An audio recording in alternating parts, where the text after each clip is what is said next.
We'll now call the March 23rd, 2026 City of Abilene, Kansas City Commission meeting to order. Shayla, may we please have a roll call? Mayor Ryan. Here. Commissioner Taylor. Here. Commissioner Lytle. Here. Commissioner Meisenberg. Here. Commissioner Kohlhoff is absent. Roll call complete. We could please stand for the pledge. I pledge allegiance to the flag of the United States of America and to the republic for which it stands, one nation under God, indivisible, with liberty and justice for all.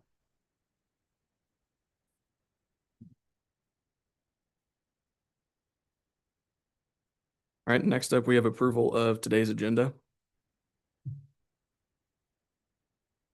I make a motion to approve the agenda for March 23rd, City Commission meeting. I'll second. Motion has been moved and seconded. Do we have any commission discussion? Seeing none, we'll do a roll call vote. Vice Mayor Taylor. Yes. Commissioner Lytle. Yes. Commissioner Meisenberg. Yes. Myself, yes, motion carries. Our next item is a consent agenda, which consists of 4 items: the meeting minutes for the March 9th, 2026 City Commission meeting minutes for the March 10th, 2026 City Commission special meeting, appropriation ordinance A-032326-26, and the AP payment register. I make a motion to approve the consent agenda as written. I'll second. Motion has been moved and seconded. Do we have any commission discussion? Seeing none, we'll move to roll call vote. Commissioner Lytle. Yes. Commissioner Meisenberg. Yes. Vice Mayor Taylor. Yes. Myself, yes, motion carries. Our next item under public comments communications is 6A, public forum. If there's anyone in the audience that would like to address the commission on an item not on our current agenda, they may do so at this time. Do we have anyone that would like to? Okay. Please state your name, address, and 3-minute time limit. Bruce Johnson, 524 Ridge Road. I was looking through, and I don't think we're dealing with any of these issues today about the 5 items in the bond authorization for a few different things. One was the bridge improvements, polymer seal over 3 of the bridges over Mud Creek, then the community center HVAC improvements. I wasn't going to comment on that. The municipal airport hangar project. My only comment there is if you have an airplane, you ought to pay for rent for your garage. It's pretty simple. The mill and overlay items. I actually drove down Walnut Street where it really starts at the high school parking lot and just goes south a ways. And yeah, it's crummy. The west half of it's coming apart. But my question would be, you know, has there been traffic study to show comparison between how much traffic goes down that area? Because it's basically residential unless school is in session.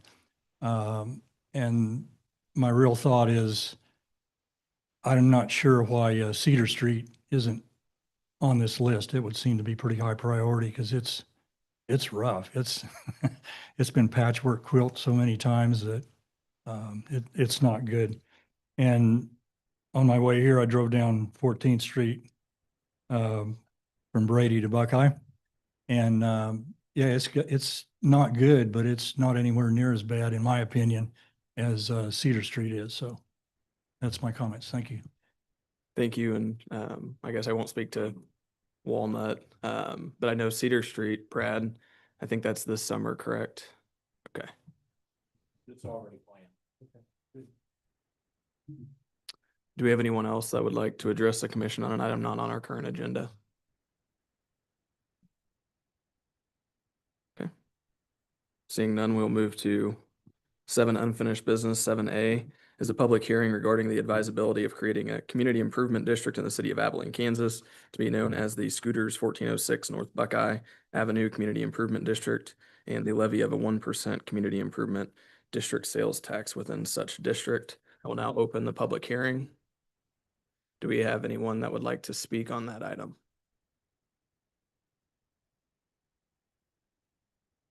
Seeing none, I will now close the public hearing. We will move into item 7B.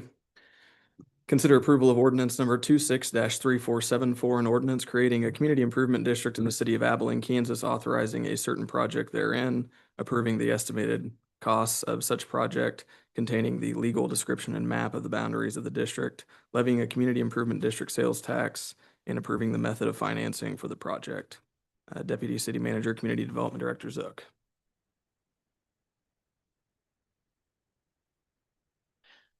Good afternoon. As you mentioned, this is ordinance 263474, establishing the district at 1406 North Buckeye for scooters.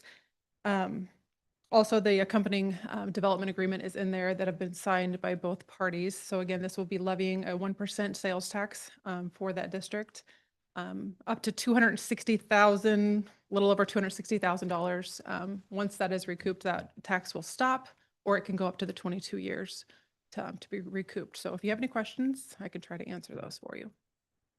Just as a clarification, when we talk about districts, this one in itself is just the one business of scooters. Correct. Yes, yeah. just that one on that parcel. Okay. Yes. Just wanted to remove any confusion on districts. It seems bigger than just one business, so.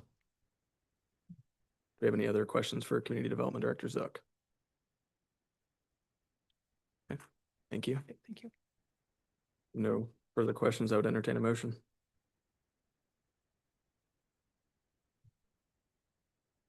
Make a motion to approve ordinance number 26-3474 and ordinance creating a community improvement district in the city of Abilene.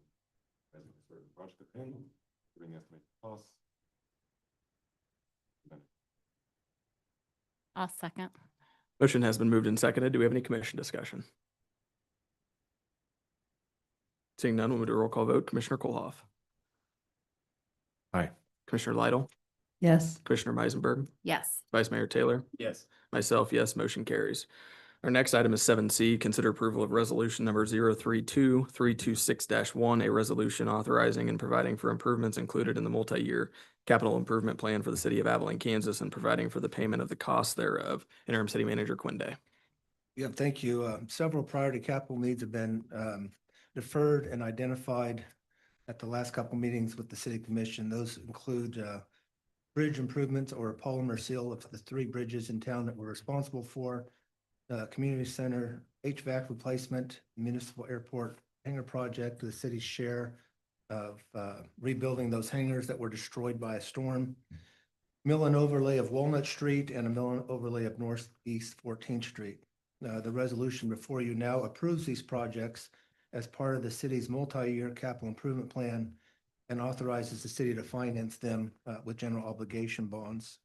Approval of the resolution does not commit the city to proceed with those projects. Each project remains subject to separate city commission approval. Adoption of the resolution also enables consideration of a companion action, which is the next item on the agenda, which would designate these projects for financing through the existing temporary note proceeds. So the commission is asked to adopt resolution 032326-1. Any questions for Interim City Manager Quinn Day or staff?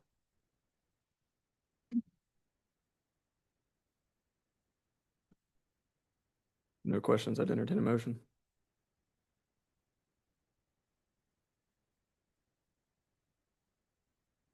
I make a motion to approve the resolution 032326-1, a resolution authorizing and providing for improvements included in the multi-year capital improvement plan for the city of Abilene, Kansas, and providing for the payment of the cost thereof.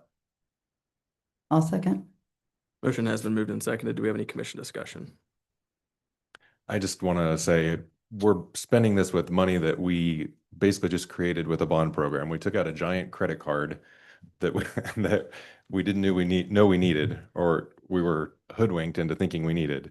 And now we're using it to spend on all these other projects. And I'm not saying we don't need to find a way to pay for these projects, or certainly some of these projects, but I think the way that we've gone about this is backwards, and I'll be voting against it.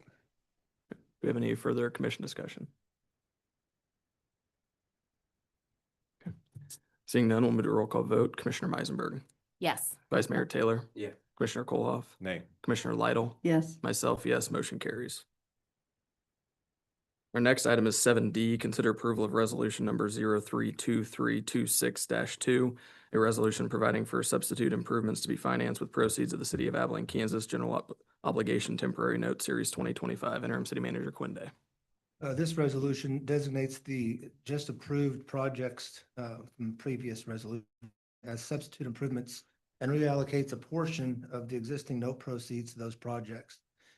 In practical terms, it allows the city to put already borrowed funds to use for priority needs. As with the previous resolution, this action does not obligate the city to proceed with the construction or go forward with each project. Each one remains subject to a separate city commission approval prior to the implementation. Do you have any questions for Interim City Manager Quinde or staff? If no questions, I'd entertain a motion.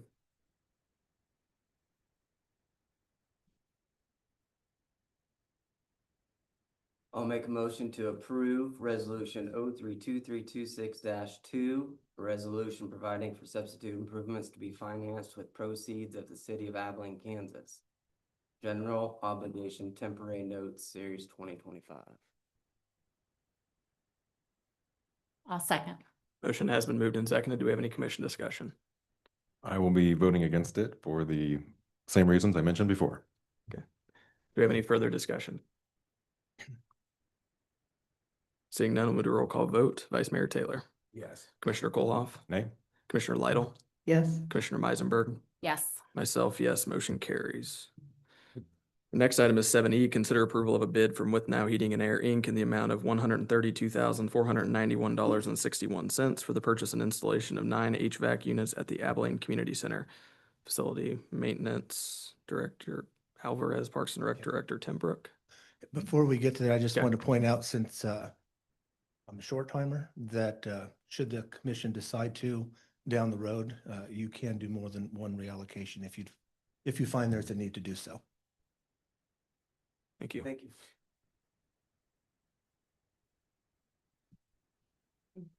Good afternoon, Commission.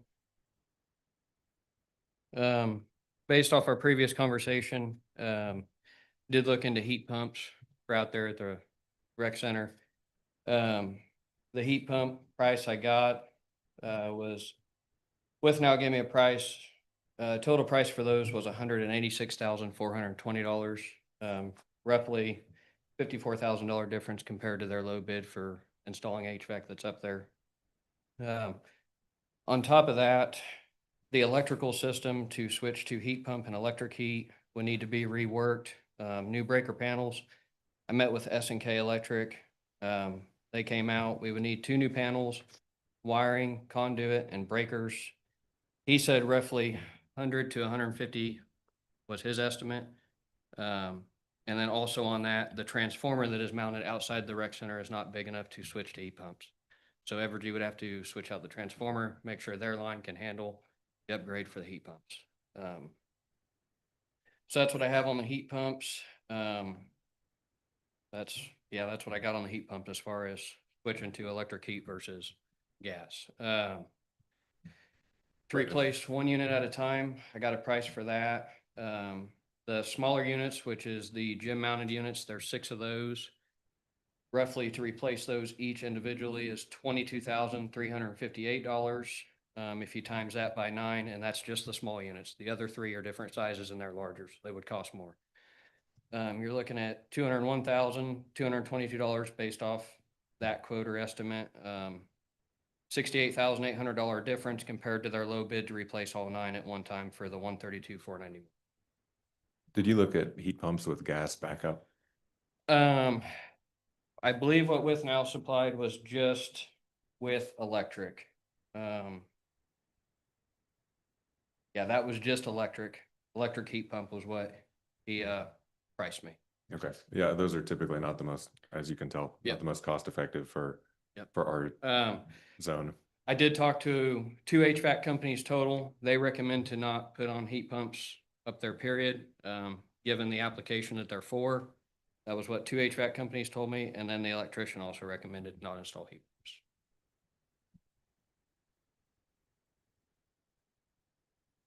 Any questions for staff on this item?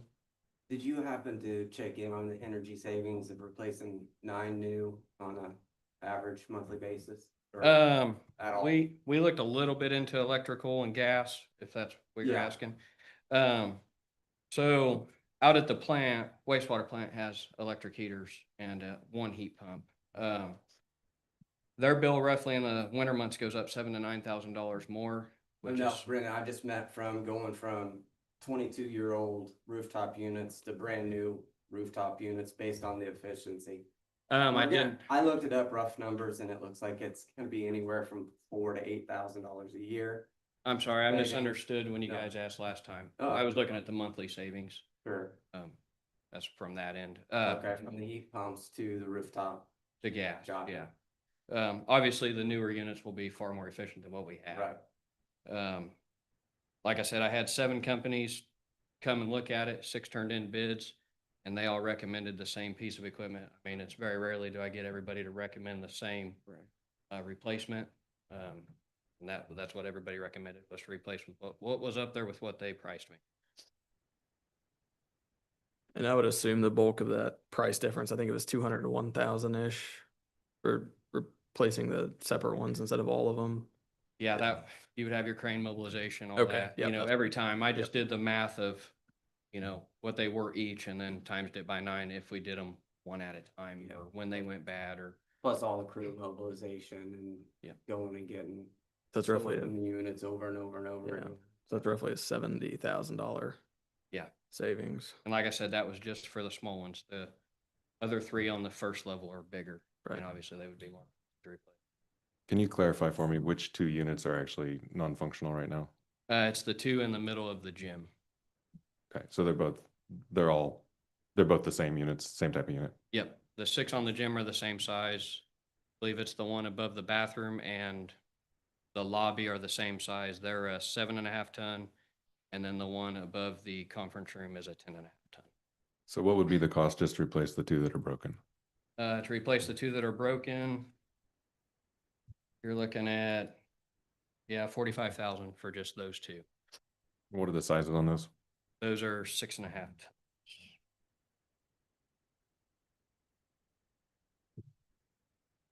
You said those are the 2, those are 8.5 ton units over the gym, right? Gym is 6.5.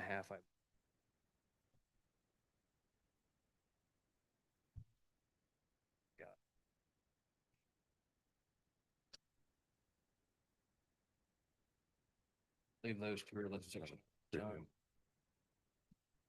I remembered 51 tons and 6 units on top of the gym. Does that sound right? That does sound right. Yeah, I was gonna say the 6 units on here, I've got the bids pulled up. Did you find them? Yeah, Are the 8.5 ton. there you go. Yep, We have 8.5 6 tons. units, 8.5 ton. Yeah, I guess kind of just through this discussion, I still have the same concerns. There's a lot of different possibilities for how to do it, how to pay for it.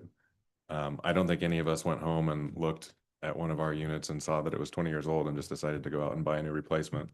My water heater's 25 years old. I did happen to check that. My furnace is 27 years old, 2 of them, 27 years old. We change the filters, we take care of them. My understanding is that things are working a lot better since you've been on board here as far as maintenance goes, but I don't think any of us would behave this way with our own money. And I think we need to be conscientious of what we're doing with other people's money. Brendan, with nows, did they talk any to the, I guess, the expected lifespan still of the others that are up there? Have there been any Recommended- issues with them? Have there just, Oh, I mean, there's been issues with all of them as far as, I don't know what's been replaced on each unit, specifically. Expected life out of commercial HVAC units, roof mounted units is 15 years. Ours are 22 years. What's the warranty on these as far as parts and labor? I got that here.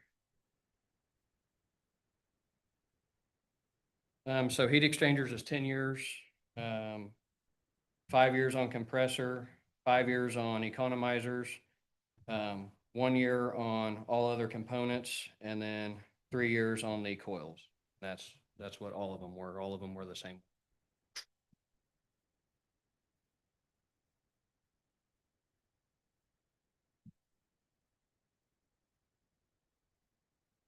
do we have any further questions for staff on this item?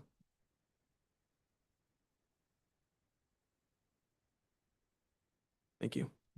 Seeing none, I'd entertain a motion.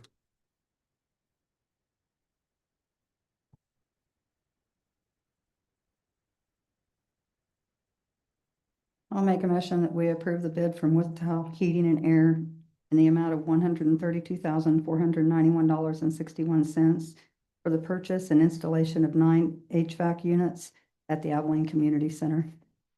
I'll second. Motion has been moved and seconded. Do we have any commission discussion?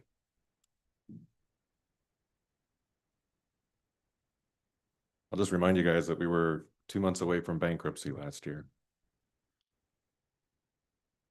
I'll be voting against it. Do we have any further commission discussion?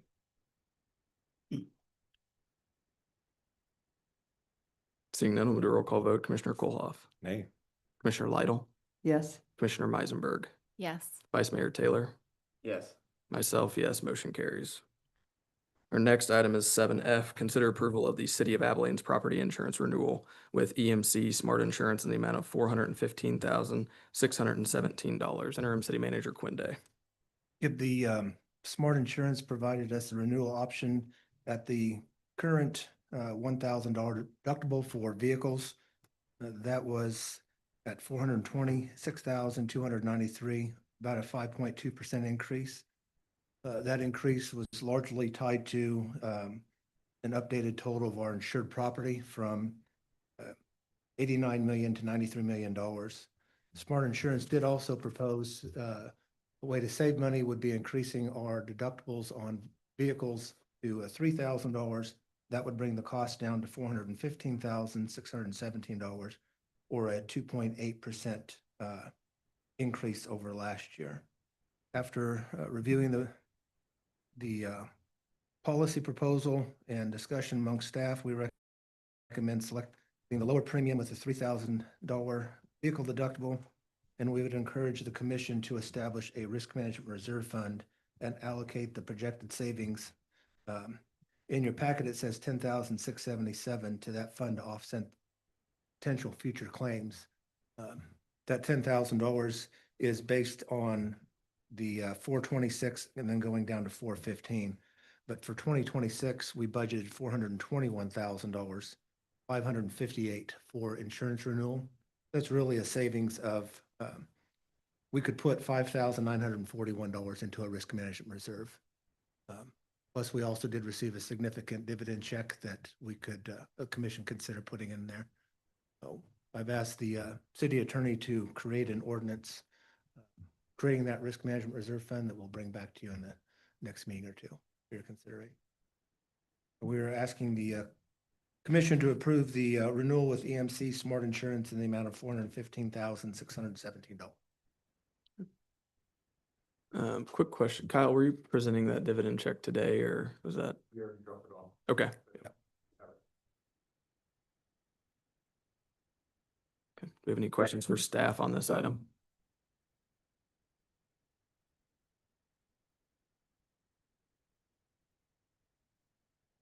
Okay. We do have a couple different options here. So I guess before we have a motion made. I know last time we kind of seemed to come to a consensus that we would prefer to go with a higher deductible option and start that risk management fund. Is that still, if that is still the case, I guess I would entertain the appropriate motion if nothing has changed. I've got a quick question here. It looks like, and Wendy, you might want to perk up.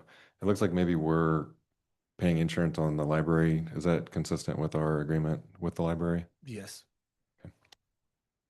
Indoor and outdoor. It looks like there's like the Ben Franklin sculpture is individually insured, for example. Yeah, the structure, I believe the contents, Wendy has insured.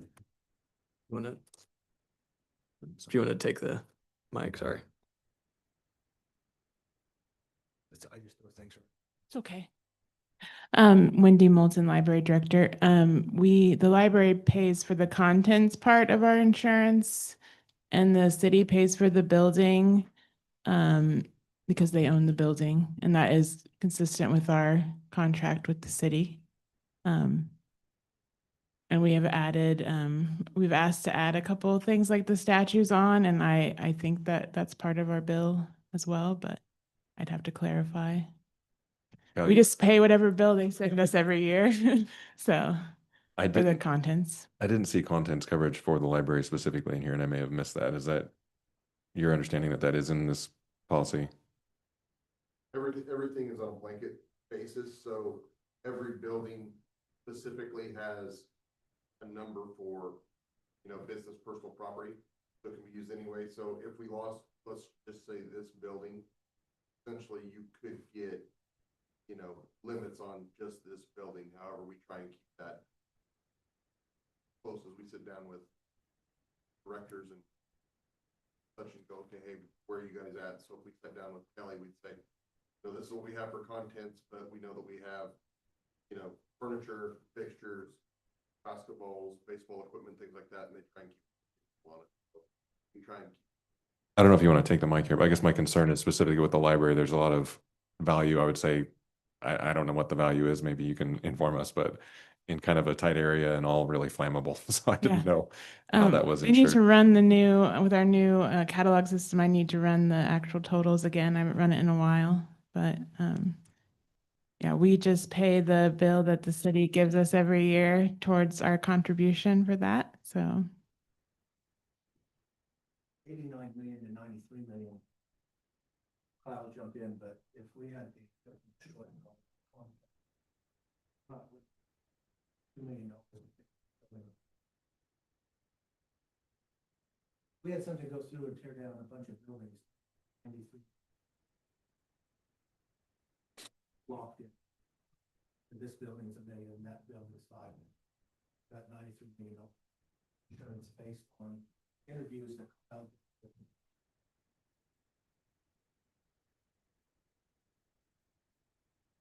Thank you. and we've provided an inventory of like all our computers and things like that, but it's on my list to update that for this year for the next time because we got the 3D printer now and other things. So yeah, that's on my list to upgrade, but yeah.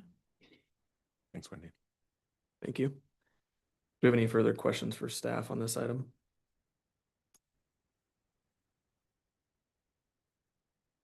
Seeing none, I'd entertain a motion.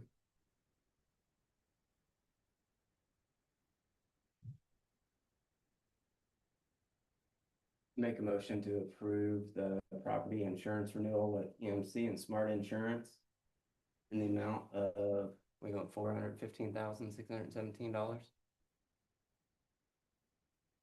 With the understanding that we're gonna start a risk management reserve fund. I'll second. Motion has been moved and seconded. Do we have any commission discussion? Seeing none, I'll move to roll call vote. Commissioner Lidle, Yes. Commissioner Meisenberg, Yes. Vice Mayor Taylor, Yes. Commissioner Kolhoff. Aye. Myself, yes, motion carries. Your next item under 8, new business, is 8A. Consider approval of ordinance number 26-3475, an ordinance authorizing the sale and consumption of alcoholic liquor in designated areas of the city-owned fairgrounds and certain portions of public right-of-way for city streets therein, and approving the temporary closure of the streets in connection with the 2026 Central Kansas Free Fair in Abilene, Kansas. City Clerk, Human Resources Director Moore. Mayor and Commissioners, the Fair Board has requested to have an extension of their area that they can have alcohol for this year's fair. The map is attached to the ordinance that was in your packet. They have to have this ordinance approved by the City Commission to send to the state in order to get their state temporary license. I had a little bit of discussion with City Manager Quinde and Deputy City Manager Zook. It was my intention that when we passed our alcohol ordinance, either last year or 2 years ago, that it would include all this and we wouldn't have to have these approved, and we wouldn't have to have things like rackets approved. But I guess it's my understanding that because it is a public right of way or a public street, that's not the case. But the initial case that we had was for Oktoberfest, which included closing streets. So I guess my recommendation is that we approve this, but then redo our ordinance so that we don't have to approve things like this every time they come up. I think the state requires it every time. I'm almost positive they do, because of the closure of the city streets. We can have it on city property without having to pass an ordinance, but if it crosses city streets or alleyways or sidewalks, it has to be an ordinance passed. Yeah, and that was the discrepancy with that last Rackets deal. Because I guess ABC Kansas, I don't know if it's just the ABC, but they had found that alleyway is not vacated. And so that's why it triggered it versus in the past, they assumed that was all just city-owned property. So it could be handled administratively. And a email I recently got about the Rackets closings, the state had put on there that they could do one ordinance for for all events occurring in a 1-month period. So I'm hoping that the one we passed last time that covered the whole shebang will do, but that's why I'm saying the state requires this. Is there any distinction between the types of alcohol that are served? This is the full alcohol license, not the cereal malt beverage, but they require the ordinance regardless of which alcohol it is.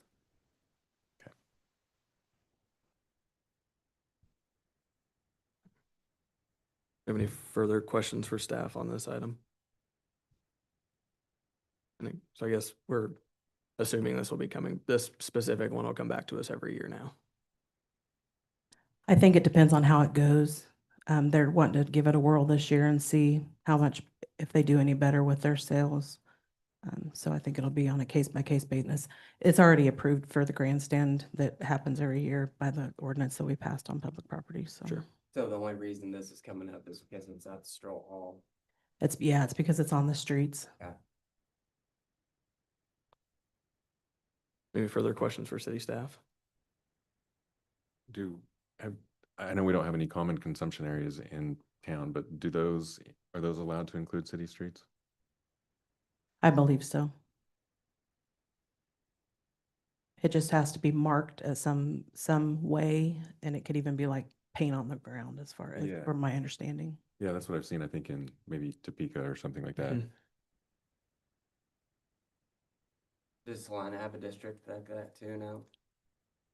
I don't know that I've seen one in Salina, but I was just somewhere where I saw they had something just graffitied on the ground that Yeah, they did one said, in Delano "Drop your drinks." in Wichita Oh, okay. recently, within the last year and a half or so. One thing about common consumptions that I think steers people away from it is whoever applies for the common consumption license is responsible for all of it, no matter if they get it from another place or not. So just that's what I've heard anyway. Is that, I guess, a city that would apply, like, to do that? If, I don't know for sure. I think that might be a possibility, but it would be like one of the downtown bars would apply for it, and you have to have properly marked cups with the business name on it. And I mean, there's a whole slew of guidelines you have to follow. that's not really a solution, like if we wanted to say Eisenhower Park would be common consumption under the city of Abilene. I don't know. Yeah. I'm not sure you'd want to allow that. Yeah. Eisenhower Park to be a common consumption No. area. Oh, it didn't. Yeah, it looks like Salina started one in September of 25 Oh. in downtown area. Yeah, from 9 AM to midnight on certain days. Did it say anything about who's responsible for it? Yeah, I'm kind of browsing that now. It looks like, at least for the short term anyway, we're gonna be stuck approving ordinances, so. I'd make a motion to approve ordinance number 263475, authorizing the sale and consumption of alcoholic liquor in designated areas of the city-owned fairgrounds and certain portions of the public right-of-way for city streets therein, and approving the temporary closure of the streets in connection with the 2026 Central Kansas Free Fair. I'll second. Motion has been moved and seconded. Do we have any commission discussion? Seeing none, we'll do a roll call vote. Commissioner Meisenberg, Yes. Vice Mayor Taylor, Yes. Commissioner Kolhoff. Aye. Commissioner Lytle, Yes. myself, yes, motion carries. Our next item is 8B, consider approval of ordinance number 26-3476, an ordinance amending Abilene, Kansas City Code Sections 1-310, 7-802, 7-904, and 7-1207 pertaining to license fees, permit fees, and other user-related fees or charges established by the ordinances of the city so as to provide for such fees and charges to be determined by resolution of the City Commission. City Clerk, Human Resources Director Moore. Mayor and Commissioners, while researching the updates to the fee schedule, I found a few areas in the city code that still had fees listed that we evidently missed when we made that grand change of directing it all to section 1, 310 of the code, which in turn directs it to the fee schedule.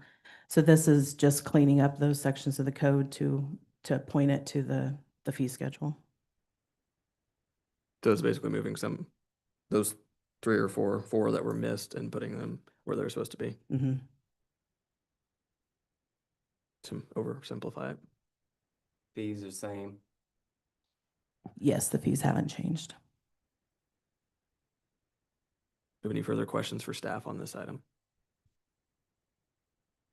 Seeing none, I'd entertain a motion.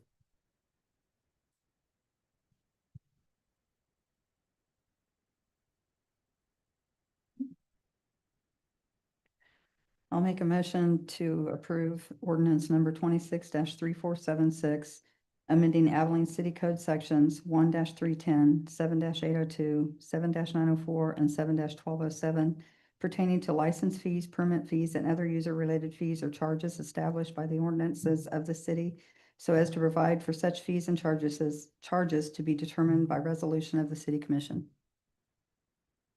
I'll second. Motion has been moved and seconded. Do we have any commission discussion? Seeing none, we'll move to a roll call vote. Vice Mayor Taylor, Yes. Commissioner Kolhoff. Aye. Commissioner Lytle, Yes. Commissioner Meisenberg. Yes. Myself, yes, motion carries. Next item is 8C, consider approval of resolution number 032326-3, a resolution concerning license permit and other user-related fees to the city of Abilene, Kansas. City Clerk, Human Resources Director Moore. Mayor and Commissioners, each year staff goes over the current set of fees established by resolution to make any kind of updates that we need.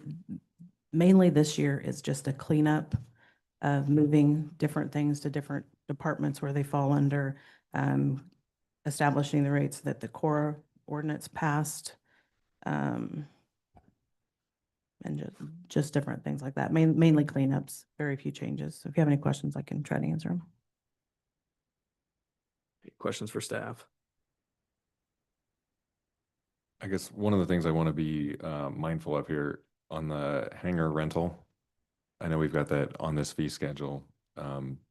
At $90 per month, it'll take about 200 years to pay for those new hangars. So I want to make sure we have that on our radar for getting that to whatever the market price needs to be to pay for those improvements. And I believe that will be revisited once hangars are in place.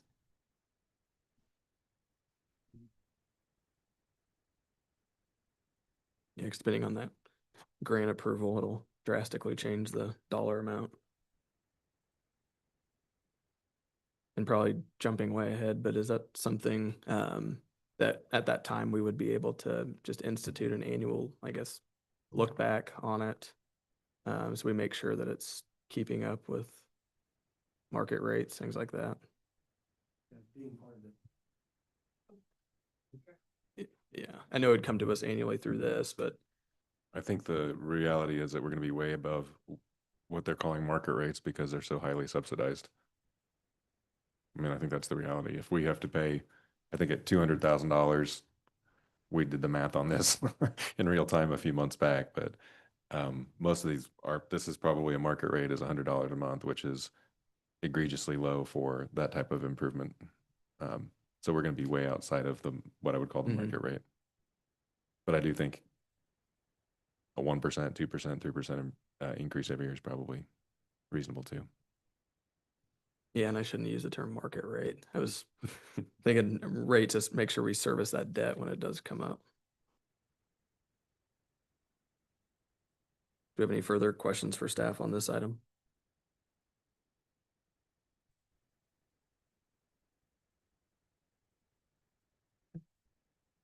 Then I'd entertain a motion. Make a motion to approve resolution 032326-3, resolution concerning license permit and other user-related fees to the city of Abilene, Kansas. I'll second. Motion has been moved and seconded. Do we have any commission discussion?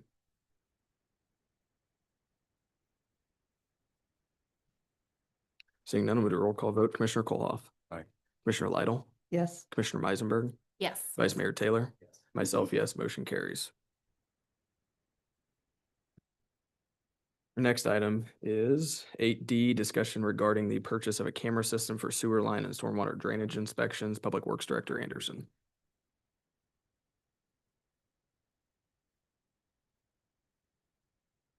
Good afternoon, Mayor and Commissioners. At a previous meeting, we'd talked about camera systems and it was asked to get a little bit of information.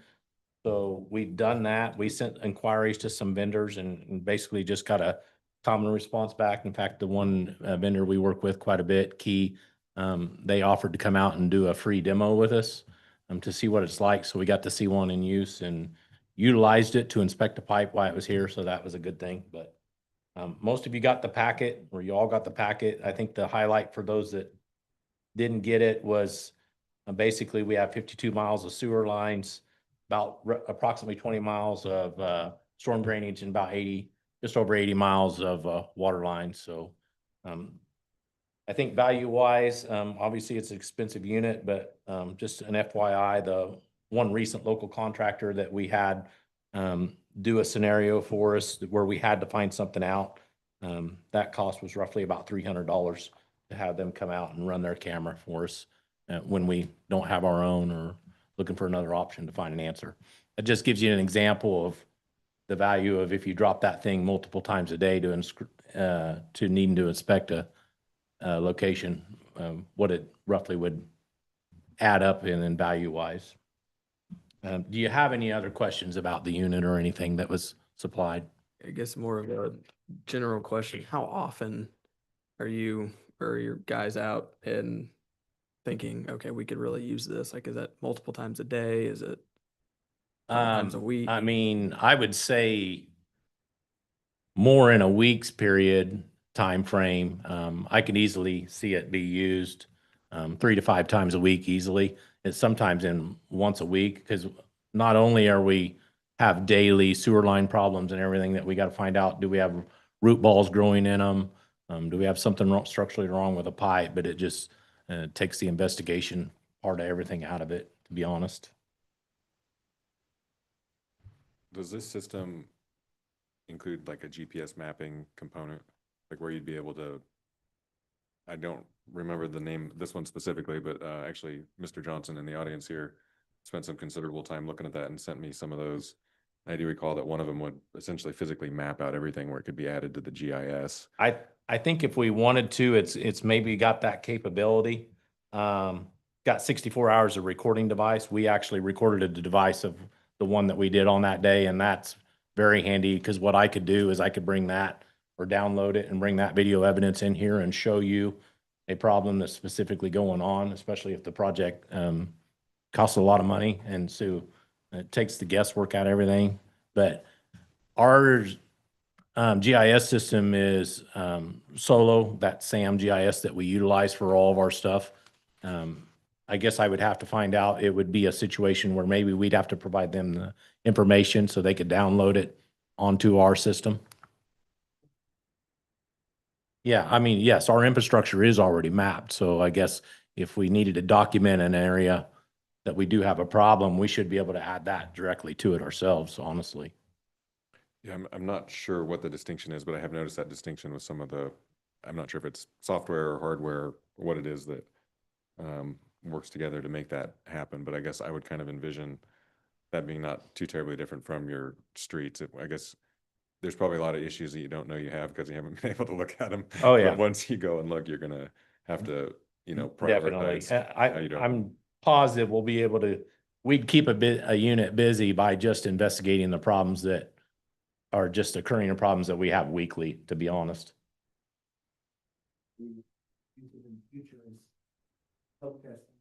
Last time, we did smoke testing of its own person first, but this ARWA will come out and inject the sewer system smoke, and so if you have smoke in the, give us a holler. I think information. So is systems that are hooked to the sewer that are supposed to be an empty back plain water. It's a problem with inflow and infiltration.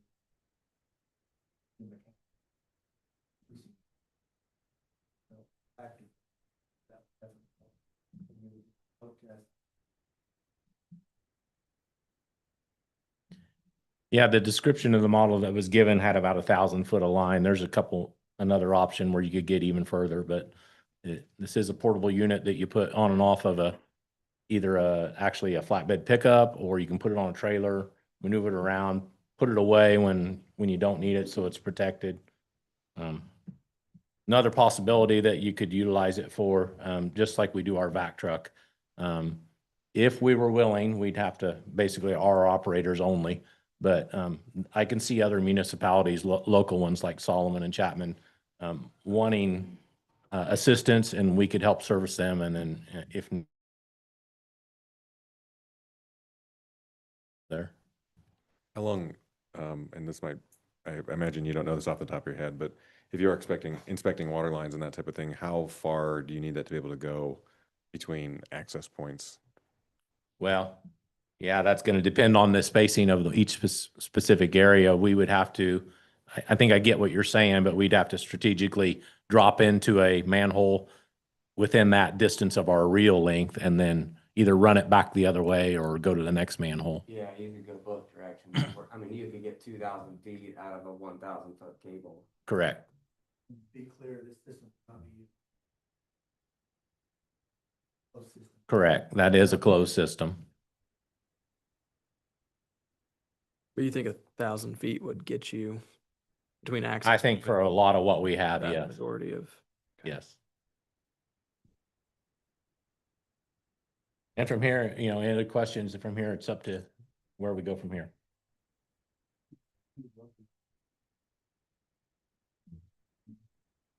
Yeah. Sure. Yep, I can do that. And then, right, I mean, we'll bring this back in a couple weeks, but what are your thoughts, or have you even gotten that far on a funding source? I haven't gotten that far, to be honest with you.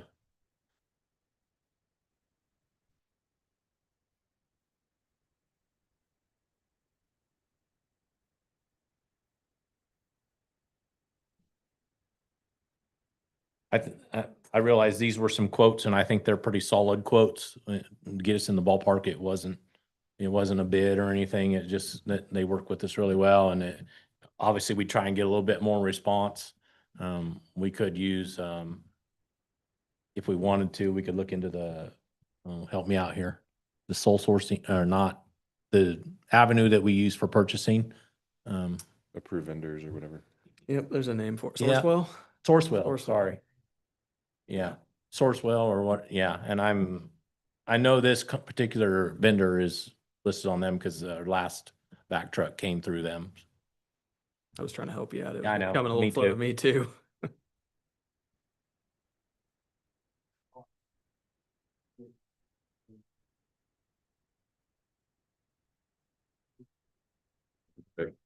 Oh, yeah, microphone, sorry. that cost between stormwater, which would have the funds, and sewer, which does not. Actually, the sewer currently, that fund is in the negative. Is there any opportunity for funding from either KMU or KRWA?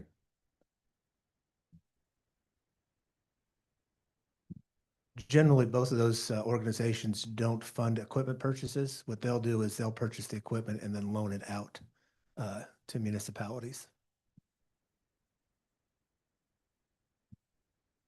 So to be clear on my end, we'll begin to look for a funding source and explore into that a little bit more. And then I will do some measurements and try and find what the average or the longest manhole distance is in between to see that the cable will be sufficient. Okay. Have any further questions for Brad while he's up here? Appreciate you doing this. Yep, thank you. Thank you. Yeah, the only other comment I guess I had was, I don't know on the stormwater or sewage infrastructure side of grant funding, if there's anything for, I guess proactively going in and trying to repair aging infrastructure on those systems, if there are any grant funding opportunities that we don't have to figure it out now, obviously, Yeah, but just kind of, I'm not aware off the top of my head of, for equipment, but for projects, right. such, there is. I just We'll didn't know if, look. yeah, I didn't know if there was a little Yeah. gray area there with proactively looking to improve your aging infrastructure, so. This is the last week of the legislature. We could ask them for $138,000. Is, yeah, you might get it slipped in there too. I know, Yes. I didn't know if we had a CDBG application this year, but I think there are some, the water and sewer infrastructure. It looks like that period's open now. There's 800,000. Correct. I'm not sure how that fits, but Generally for CDBG grants, you have to do your project in an area that meets the LMI requirements, low to moderate income. So buying a piece of equipment that would service the entire system, then the entire city proper would need to be in that LMI, which Abilene is not. Low to moderate income, which is some thresholds on the maximum median wage that can be made by the average person in the city.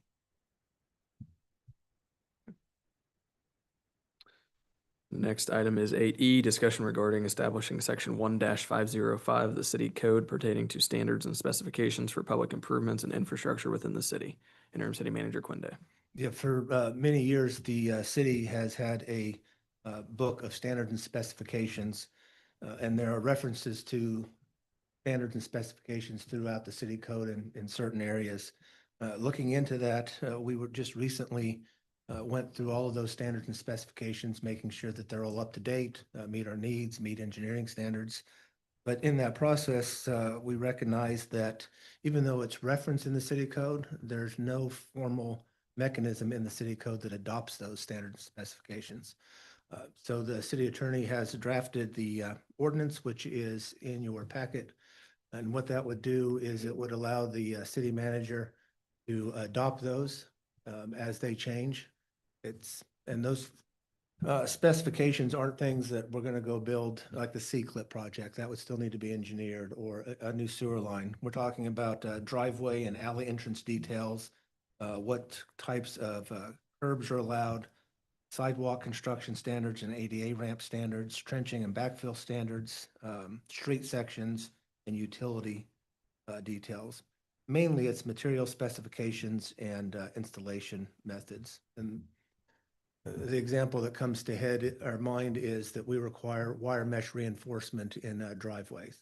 So if somebody wanted to come in and put rebar, they can't, because that's what the specification requires. This isn't changing those specifications. Those are updated. Engineers are good with them, and actually they're the same standard specifications that neighboring cities, Salina, have. What this does is it gives a mechanism that authorizes they're accepted, how they're approved every year.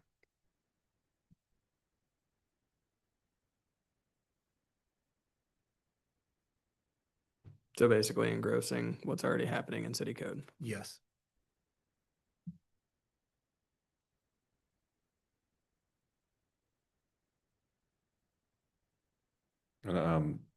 Mr. Quinn made an important distinction for me. This is just for public improvement. So if you do your own driveway, do whatever you want or whatever you have to do. But if you do the city sidewalk, you're doing it to their specifications or In your own driveway, and Carrie can correct me if I'm wrong, or Brad, that's the approach would still be covered by this, but you're so far in. Anything in city right away basically has got to be city. Yes. approved. Yeah. Yeah, and where it's referenced in the city code, we're not creating new requirements. It's just, we're saying it's referenced here, and now it's official because it's been adopted.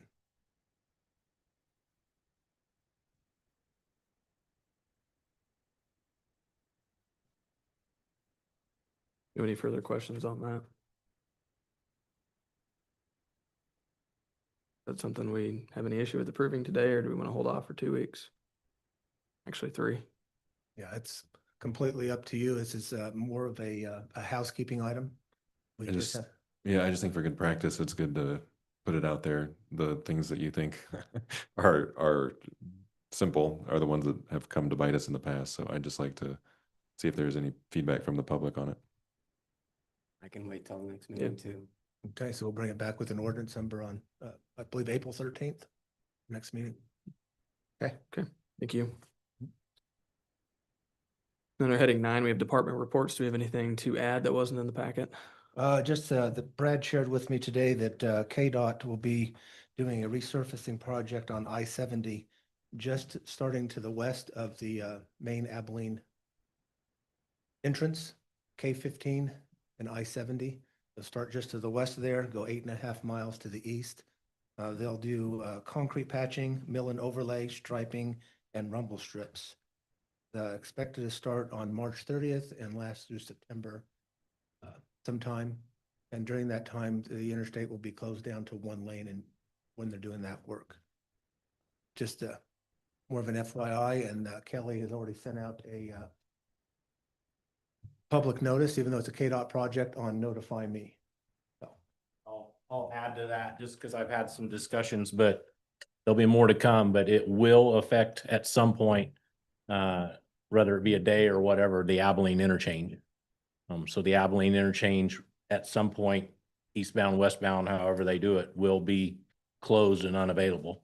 So when they coordinate that, I've been told they'll utilize Fair Road or Jeep Road as a temporary. So that's more to come on that. That's just general info that will be affected at some point. So at most, you're just seeing a 3-mile detour there. Yeah, like if you truly needed to get off on eastbound 275, they'll direct you to get off at 272 or 277. Yeah. One of the two. Did they indicate how long that interchange would be closed? No. Yeah. I just heard that it will be impacting at some point. When is that scheduled to start? March. March, but I've told that that portion of what's going to go on is going to be a little bit later towards more of the summer time frame, which ultimately we want to stay away from certain time frames, but that's kind of out of our control. Just info. More to come. Okay, thank you. And the fire February report didn't make it in the packet, but I did place a copy at each of your seats. Thank you. Before we move into executive session, I wanted to ask City Attorney Martin, how long do you think you would need just to kind of give a highlight over that item? Thank you. I was budgeting for 25 minutes for the executive session, plus or minus 5 minutes, at least initially, but I'm deferential to your thoughts as well. I think 25 minutes would be sufficient. If we want to try 20 and buy more time if needed, we could certainly do that. Okay, do you have any preference? I go with the recommended 25 minutes. Okay. If you want to read it, you can make that motion. I move the city commission recess into executive session for 25 minutes to discuss with legal counsel the terms and conditions of the proposed city manager employment agreement. Based upon the need for a consultation with an attorney for the public body, which would be deemed privileged in the attorney-client relationship pursuant to KSA 75-4319B2. The open meeting will resume in this room at, anybody do the math for me? 522?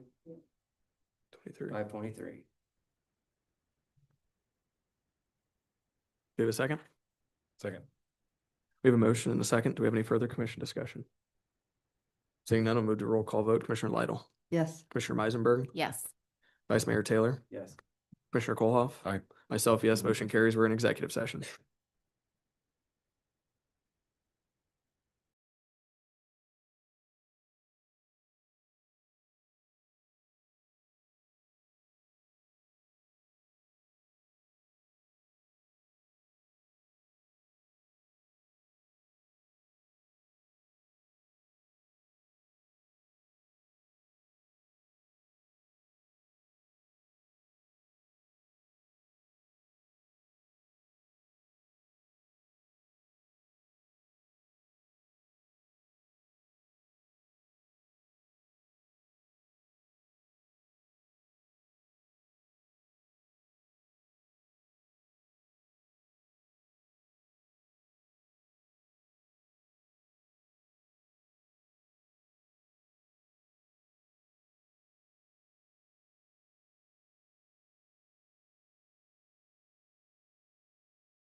We'll now resume our regular meeting from executive session. No action was taken. Next, entertain a motion to adjourn. So moved. Second. Motion has been moved and seconded. Do we have any commission discussion? Seeing none, I'm going to roll call vote. Commissioner Meisenberg, Yes. Vice Mayor Taylor, Yes. Commissioner Koloff, Aye. Commissioner Lytle, Yes. myself, yes, motion carries. We're adjourned.